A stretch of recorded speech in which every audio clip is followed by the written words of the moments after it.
demystifying this whole like ohms, impedance, and all of that It's kind a of bit of a stuff. nightmare, isn't it? Could you break that down?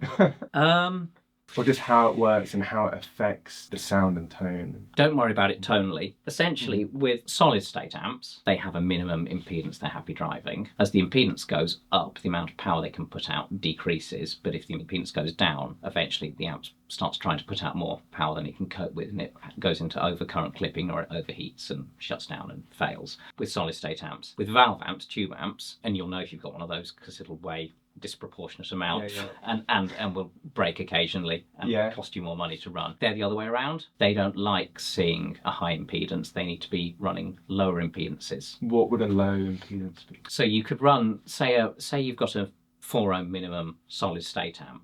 Don't run below 4 ohms. It won't like it. Say you've got a valve amp which has got an 8 ohm tap and a 4 ohm tap. If you've got a 2.7 ohm rig, say it's a 4 ohm and 8 ohm cab together, it'll be fine on the 4 ohm tap, it won't care. But I wouldn't put them in series to make like 12 ohms and run it off the 8 ohm tap. It won't like. Actually, it'll be okay with that. You can go sort of 2 to 1 either way.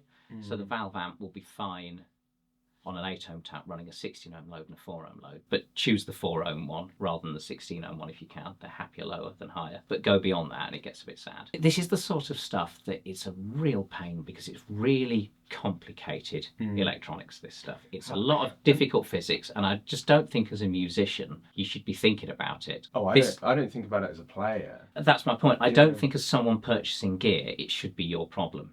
I think it's the sort of thing where you should ask whoever is supplying you with the gear and they should know the stuff. And that is a problem because I wouldn't expect everyone in a guitar shop to know this, but it's difficult. So we'll answer your question on that, but and I'll put out videos trying to explain it. But if you're not maths inclined, if you're not physics inclined, it's really difficult, boring stuff to get your head around. So how would you explain it in like the simplest way possible for a player if you were explaining ohms and impedance and what they need? I'd just ask someone who knows what they're talking about. Yeah.